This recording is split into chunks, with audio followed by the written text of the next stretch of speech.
परमात्मा श्री राधा कृष्ण के चरणारविंदों में शतकोटि नमन बंदन। मित्रों को, जिज्ञासुओं को, धर्म प्रेमियों को, ज्योतिष विज्ञान प्रेमियों को हर हर महादेव बम बम भोले नमः शिवाय। मित्रों, संसार में सुख से रहने के लिए, नित्य नव नूतन उन्नति के लिए, सारा दिन प्रसन्न रहने के लिए, उत्साहवर्धन के लिए, स्फूर्ति के लिए प्रातःकाल स्नान करने के बाद जो भगवान विष्णु के उपासक हैं, जब आप स्नान कर लें तो शांताकारं भुजगशयनं पद्मनाभं सुरेशम,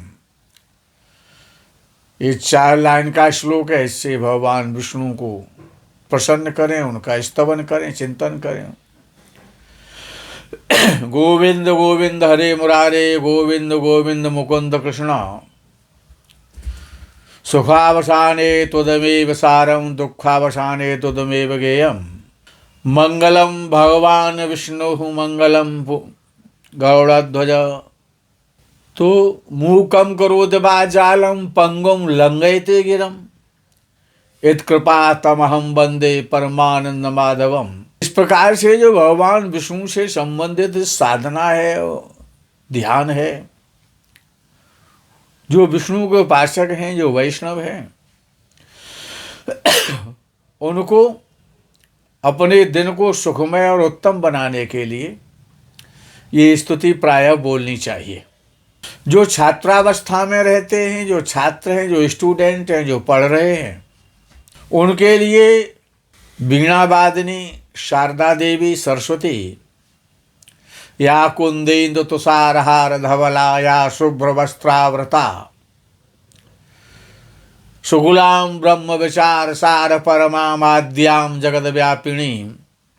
ये जो 2 श्लोक हैं भगवती शारदा के, वीणा वादिनी के, जो विद्यार्थी हैं, विद्या में मन लगाने के लिए, मेमोरी बढ़ाने के लिए और अच्छे नंबरों से, परसेंटेज से पास होने के लिए, विद्यार्थियों को स्नान के बाद इन 2 श्लोकों का नित्य पाठ करना चाहिए।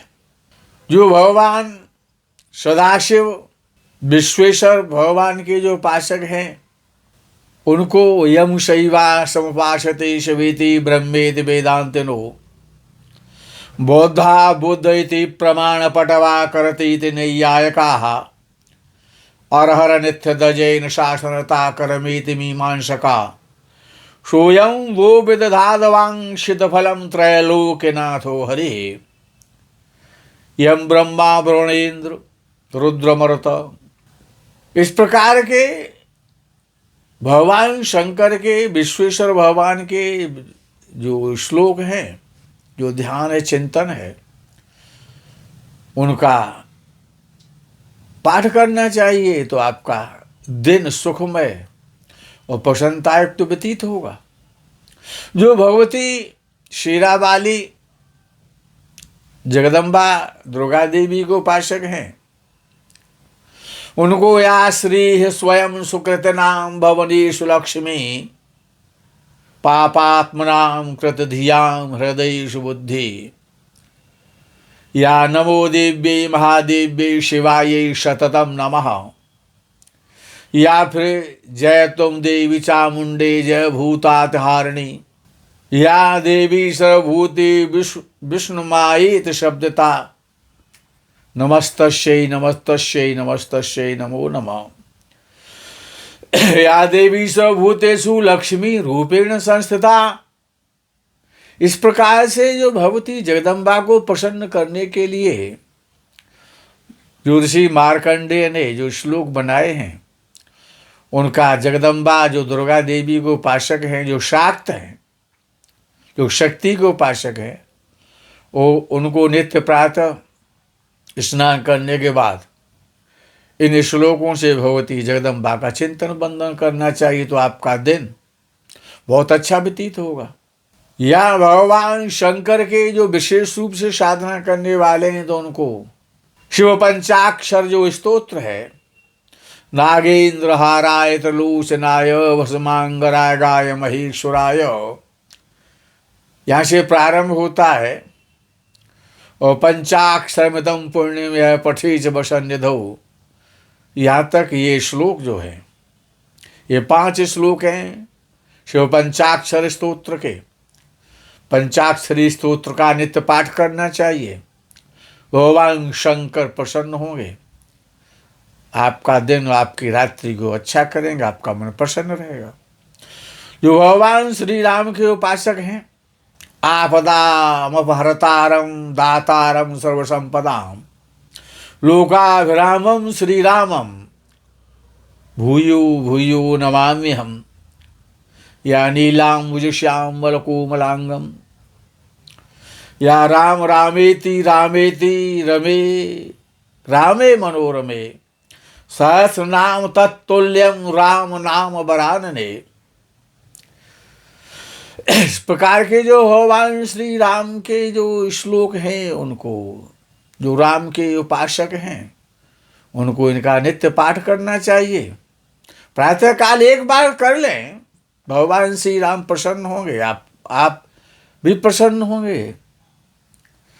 या जो हनुमान जी के उपासक हैं, जो हनुमान जी की साधना करते हैं, उनको अपना इष्ट मानते हैं, तो अतुलित बलधामम हैव शैलाभदेहम धन्यजोबन कृशानम ज्ञाननाम अग्रगण्यम सकल गुण निधानम वानराणामधीशम रघुपति प्रिय भक्तम वातजातम नमामि। दूसरा श्लोक भी है, मनोजवम वार्धतुल्य वेगम जितेन्द्रियम। आगे भी श्लोक है, हे राम पुरुषोत्तम नरहरे नारायण केशव गोविंद गणध्वज गुणनिधे दामोदर माधव। इस प्रकार के श्लोकों से अपने अपने इष्टों की प्रार्थना करनी चाहिए। जो गुरु परंपरा के लोग हैं, जो पंजाबादी के जो लोग हैं, प्रायः गुरुओं में अपनी श्रद्धा और उन्हीं की पूजा करते हैं, तो उनके लिए आचार परंपरा के, गुरु परंपरा के जो श्लोक हैं, अखंड मंडलाकारम या फिर अखंड नंद बोधाय शिष्य संतापहारण, ये श्लोक भी है।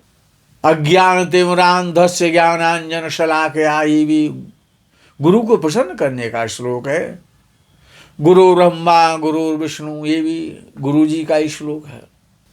तो जो गुरु परंपरा को मानने वाले गुरुओं की पूजा करते हैं, गुरुओं के चरणों में अपना मस्तक झुकाते हैं, उनको गुरु का आशीर्वाद प्राप्त करने के लिए, गुरु की प्रसन्नता के लिए इस श्लोकों का नित्य पाठ करना चाहिए स्नान आदि के बाद। या जो भगवान श्री कृष्णचंद्र के उपासक हैं, साधक हैं, तो कस्तूरी तिलकम ललाट पटले वक्षस्थले कौस्तुभम करारविंदीन पदारविंदम गोपाल बालम भुवनैक पालम संसार मायात मोहजालम। इस प्रकार के जो भगवान श्री कृष्णचंद्र की प्रार्थना है, उनको करना चाहिए। कहने का अभिप्राय ये है आप सभी से कि अगर ये देवता प्रसन्न है, आप जिसकी साधना करते हैं, इतना तो आपको मानव मानवी को नित्य करना चाहिए। तो जो भी करेंगे उनका उसको शुभ फल मिलेगा। बात करते हैं ज्योतिष की। अष्टक वर्ग पद्धति प्रायः लोग जानते हैं, वीडियो के माध्यम से आप लोग बहुत कुछ पहले जान चुके हैं। अनेकानेक विद्वान अष्टक वर्ग पर और अपने अपने बुद्धि के आधार पर उसका फलित बताते हैं। तो अष्टक वर्ग के सिद्धांतों द्वारा विवेचना करके फलित करते समय सर्वप्रथम ये देखना चाहिए कि ग्रह ने बिंदुओं का कितना अंशदान दिया है। अब विषय ये है कि भाव होता है और भाव का स्वामी भावेश होता है। भाव देता है, भाव का काम है, जो 12 भाव हैं उनका काम है देने का, जो उनके पास है। भाव देने वाला है, और जो भावेश है, जो भाव का स्वामी है, वो उसको मैनेज करता है। भाव तो देगा, यदि भाव अच्छा है, भाव आपका बली है, चाहे वो चौथा भाव है, चाहे वो 5वां भाव है, चाहे वो 10वां भाव है, चाहे वो 8वां भाव है, हर भाव का अलग अलग कारकत्व है, अलग अलग चीजों को हर भाव प्रदान करते हैं।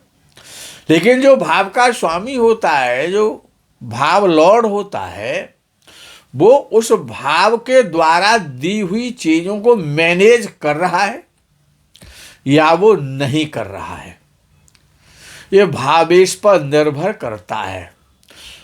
भाव तो देगा, लेकिन भावेश उनका सदुपयोग करेगा या दुरुपयोग करेगा।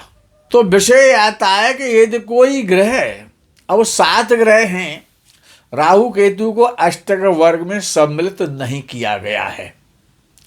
यदि कोई ग्रह और किसी भी भाव में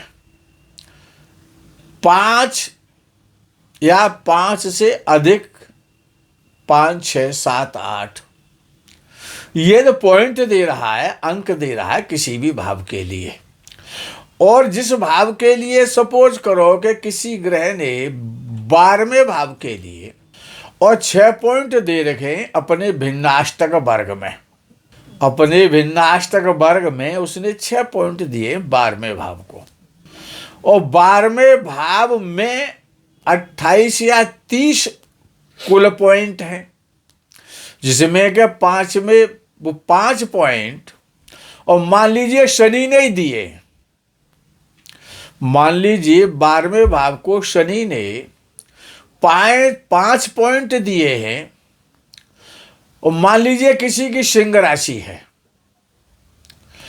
और कभी जब कर्क राशि में शनि जाएगा तो सिंह राशि वालों पर 7.5 लग जाएगी। और जिस प्रकार से आजकल शनि मीन राशि में चल रहा है, तो मेष राशि वालों पर शनि की 7.5 चल रही है।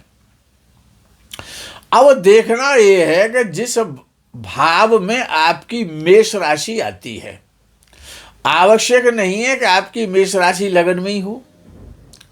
भाई यदि आप सिंह लगन के हैं तो आपकी मेष राशि और 9वें भाव में आ जाएगी। ये अगर आपका चंद्रमा 9वें भाव में बैठा है सिंह लगन वालों का, तो वो भी मेष राशि हो सकते।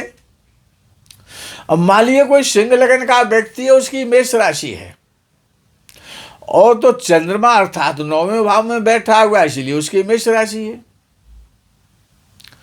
तो चंद्रमा से 12वें भाव में, चंद्रमा से 12वें भाव में क्या मतलब, सिंह लगन से 8वें भाव में, और यदि 28 से ऊपर पॉइंट दिए गए, अंक मिले 28 या 30 अंक मिले, 32 मिले, 31 मिले, 33 मिले 8वें भाव को, तो यानी चंद्रमा से, यानी आपकी राशि से 8वां भाव 9वें भाव से 12वां भाव हो जाएगा।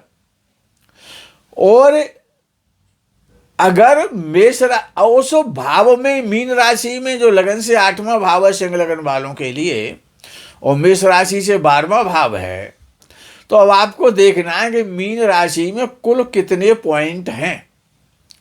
इसमें 28 या 28 से ऊपर पॉइंट हैं, 29 है, 30 है, 31 है, जो भी है 28 से नीचे नहीं होने चाहिए। ये आपके उसमें 28 या 28 से एवं पॉइंट अंक आ रहे हैं मीन राशि में, और जो शनि मीन राशि में गया है, उस मीन राशि के शनि पर भी 5 या 6 पॉइंट हैं या 7 हैं, यानी 4 या 4 से ऊपर पॉइंट शनि के पास हैं मीन राशि में। तो मेष राशि वालों पर जो शनि की 7.5 से परेशान, मानसिक रूप से निरर्थक भयभीत हो रहे हैं, उनको भयभीत नहीं होना चाहिए। उनका शनि साढ़े साथी की पहली ढैया में अच्छा फल करेगा। ये जो शनि की साढ़े साथी है, प्रायः लोगों को देखा जाता है कि लोग बहुत सारा धन कमाते हैं, मकान बना लेते हैं, जमीनें खरीद लेते हैं, बड़े बड़े पदों पर चले जाते हैं। तो हर व्यक्ति के लिए शनि की साढ़े साथी खराब इसीलिए नहीं होती है कि वो डरता है कि मेरा शनि तो 12वें भाव में चल रहा है, मैं तो मेष राशि का हूं। तो यदि मीन राशि में 30 या 28 या 29, यानी 28 से कम ना हो, 28 से एबव पॉइंट है, और शनि ने भी उसमें 5 या 6 या 7 या 8 पॉइंट दिए, यदि 4 पॉइंट दिए हैं तो शनि आपका लाभ करेगा ना आपकी हानि करेगा। क्यों? भाव भी बली है। एक भाव में बैलेंस रखने के लिए 28 अंक होना आवश्यक है, क्योंकि कुल अंक 7 ग्रह और एक लगन के द्वारा 8 पॉइंट एक भाव को दिए जाते हैं। तो कुल ग्रह और लगन मिलाकर के जो पॉइंट देते हैं वो 337 देते हैं, यानी 337 अंक दिए जाते हैं। जब 12 भावों में 337 को जब हम बांटते हैं, डिवाइड करेंगे उनको, तो 28 पॉइंट हर भाव को मिल जाएंगे। तो जब कोई भाव 28 पॉइंट पर होता है तो वो अपना बैलेंस बना करके रखता है, और जो भी ग्रह उस भाव में या उस राशि में जा रहा है, तो वो ग्रह ने अगर 4 या 4 से अधिक पॉइंट दे रखे हैं तो उस भाव में वो ग्रह कभी हानि नहीं करता है। सबसे अच्छा सिद्धांत है कि गोचर में भी ये विचार कीजिए कि जो कुंभ राशि वाले हैं उनके लिए सूर्य मंगल इस समय 12वें भाव में चल रहे हैं, मकर राशि में। वहां पर सूर्य मकर राशि का है और मंगल उच्च राशि का है, मकर में 12वें भाव में। किनके लिए? कुंभ राशि वालों के लिए। वो ये दोस्तों मकर राशि में 23 या 24 या 22, 21 मकर राशि में पॉइंट है 12वें घर में कुंभ राशि से। और सूर्य और मंगल ने भी यदि उस मकर राशि में और 2 या 3 अंक दे रखे हैं तो निश्चित है कि जिनकी भी कुंभ राशि है 12वां भाव कमजोर हो रहा है, उसमें 21, 22 या 23 पॉइंट हैं। मंगल और सूर्य ने भी उस राशि में 4 से कम पॉइंट दे रखे हैं, तो सूर्य मंगल गोचर में उन लोगों के लिए खराब फल देंगे। और यदि कोई दूसरा व्यक्ति कुंभ राशि का है, भाई एक के लिए तो वो खराब हो जाएंगे कि उसका 12वां भाव कमजोर हो रहा है, 20 या 21 पॉइंट आ रहे हैं, और सूर्य मंगल भी 2 या 3 पॉइंट उसको दे रहे हैं, तो वो गलत फल करेंगे। लेकिन दूसरा जो व्यक्ति कोई कुंभ राशि का है, उस व्यक्ति के उसमें 30 या 32 बार मकर राशि में पॉइंट आ रहे हैं, सूर्य मंगल ने भी 6, 5 पॉइंट दे रखे हैं, तो जो कुंभ राशि का व्यक्ति है वो सूर्य मंगल उसको अच्छा करेंगे, उसको अच्छा फल देंगे, उसके लिए वो सूर्य मंगल गोचर में अच्छे कहे जाएंगे। तो इसीलिए जो केवल चंद्र के आधार पर जो लोग गोचर का जो फलादेश करते हैं, अब जिस प्रकार से कि किसी का बृहस्पति जो आगे गोचर में कर्क राशि में जाने वाला है अप्रैल के महीने में, तो वो बृहस्पति जब उच्च राशि का हो जाएगा, तो मान लीजिए किसी की सिंह राशि है, तो गोचर में बृहस्पति तो 12वें में चला जाएगा उच्च राशि का होकर के। लेकिन जिस राशि में जा रहा है कर्क राशि में, सिंह राशि वालों के लिए तो 12वां घर कर्क राशि का होता है, और उसमें इस कर्क राशि में ये 32 या 30 या 35 अंक हैं, और बृहस्पति ने भी 5 या 6 अंक उसमें दे रखे हैं, तो उन सिंह राशि वालों को चिंतित होने की आवश्यकता नहीं है जिनका कर्क राशि वाला जो घर है वो बली है। अष्टक वर्ग के आधार पर 28 एवं पॉइंट हैं और बृहस्पति भी उसमें 5 या 6 अंक दे रहा है। तो कर्क का बृहस्पति उनके लिए बहुत लाभ कराएगा, उनको धनवान बनाएगा, अच्छे कार्यों में व्यय कराएगा। और ये दूसरे सिंह राशि वाले किसी व्यक्ति का और कर्क राशि में 24 या 23 पॉइंट हैं और बृहस्पति ने कर्क राशि को 2 या 3 अंक दे रखे हैं, ये तो उस व्यक्ति का बृहस्पति कर्क राशि में तो उसका भी जाएगा, लेकिन उसके लिए बहुत खराब परिणाम देगा, उसके लिए वो खराब माना जाएगा। तो ये जो चंद्र के आधार पर जो गोचर में जो फलादेश किया जाता है या जो गोचरीय ग्रहों को चंद्र को माध्यम बना करके देखा जाता है, चंद्र को ही क्यों माध्यम बनाया जाता है? अन्य ग्रह को कोई माध्यम क्यों नहीं बनाता है? भाई सूर्य से गोचर क्यों नहीं देखते हैं, शनि से गोचर क्यों नहीं देखते हैं, मंगल से गोचर क्यों नहीं देखते, राशि से गोचर क्यों देखते हैं? क्यों चंद्र जिस राशि में बैठा होता है वो व्यक्ति जन्म की राशि होती है। तो चंद्र से गोचर देखने का जो प्रावधान है वो इसलिए है कि चंद्र ग्रहों में बड़ा महत्वपूर्ण ग्रह है, सामान्य ग्रह नहीं है चंद्र इसलिए ज्यादा महत्वपूर्ण है कि चंद्र आपके विचार हैं और आपका मन है और आपकी माँ है और आपकी जन्मभूमि है और आपका स्वास्थ्य है, आपका धन है चंद्र। तो सबसे पहले जो प्रभाव पड़ता है वो मन पर पड़ता है, मन को सुख मिलता है, मन को ही दुख मिलता है। भगवान श्री कृष्ण चंद्र ने गीता जी में कहा है कि मन एव कारणम बंध मोक्षयोः, मन ही कारण है बंधन और मुक्ति का, स्वर्ग और नरक का, प्रसन्न होने का और चिंता देने का, खुशी होने का और क्रोधित होने का, दुखी होने का, दुख सुख का जो कारक है, जो कारण है वो एकमात्र ग्रहों में चंद्र है।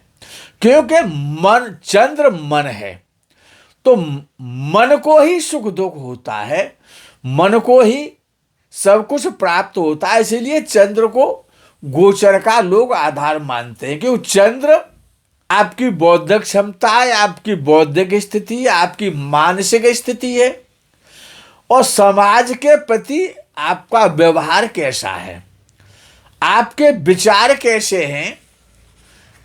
तो चंद्र क्योंकि चौथे घर का कारक होता है चंद्र, तो इसीलिए चंद्र सुखों का कारक है।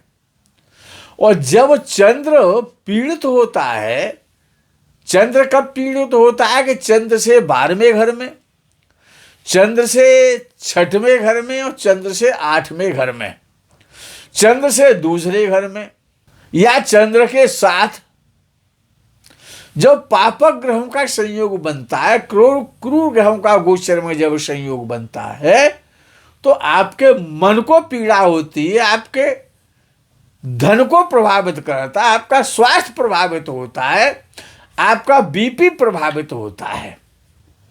इसीलिए ये जो गोचर की जो पद्धति है वो चंद्र के आधार पर है, लेकिन उसको सटीक फलित करने के लिए और अष्टक वर्ग की परमावश्यकता है।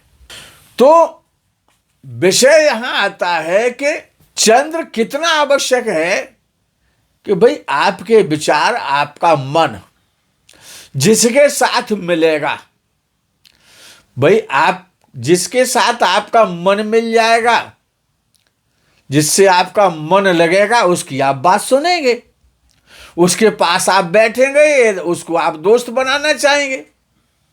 और जिसके साथ आपका मन नहीं मिलेगा वो आपका शत्रु भी हो सकता है। भाई चंद्र ही तो झगड़ा कराता है। क्यों? जब चंद्र पीड़ित होता है, उसको क्रोध आता है, मन को क्रोध आता है, तो व्यक्ति का झगड़ा हो जाता है, बीपी हाई हो जाता है, अंडम बंडम बोलने लग जाता है। तो विषय ये है कि आप किसी से मित्रता करना चाहते हैं, आप किसी को जीवन साथी बनाना चाहते हैं, आप किसी के साथ मैरिज करना चाहते हैं, आप किसी के साथ लव करना चाहते हैं, आप किसी के साथ लव मैरिज करना चाहते हैं, आपको अपनी कंपनी का नाम रखना है, अपनी व्यवसाय का नाम रखना है, अपनी फैक्ट्री का नाम रखना है, अपने बच्चे का नाम रखना है। आपको करना क्या है कि आपको ये देखना है कि जो 12 राशियां हैं, आपको अपना भिन्नाष्टक वर्ग देखना है। जिन जिन राशियों के लिए, जिन जिन राशियों में चंद्र ने अपने शुभता का अंशदान किया है, अर्थात जिस राशि में चंद्र ने 5 या 6 या 7 या 8 पॉइंट दे रखे, जिस भी राशि को, अब मान लीजिए मेष राशि वाले को सिंह राशि वाले के साथ मित्रता करनी है, मैरिज करनी है, लव करना चाहता, अफेयर चलाना चाहता है, तो अब मेष राशि वाला सिंह राशि वाले के साथ दोस्ती करना चाहता है, तो मेष राशि वाले को सबसे पहले अपनी कुंडली देखनी चाहिए कि मेरे चंद्र ने सिंह राशि को कितने पॉइंट अंक दे रखे हैं। यदि सिंह राशि में मेष राशि वाले ने, मेष राशि के भिन्नाष्टक वर्ग, मेष राशि वाला अपनी कुंडली में देखे कि मेरे चंद्र के अष्टक वर्ग में, भिन्नाष्टक वर्ग में चंद्र ने सिंह राशि को कितने पॉइंट दिए हैं। यदि मेष राशि के चंद्र ने और सिंह राशि में 5 या 6 या 7 पॉइंट दिए हैं, तो सिंह राशि वाला उसको अच्छा लगेगा, उसके साथ वो व्यवहार करना चाहेगा, उससे उसकी पटरी खाएगी, उससे उसकी दोस्ती हो जाएगी।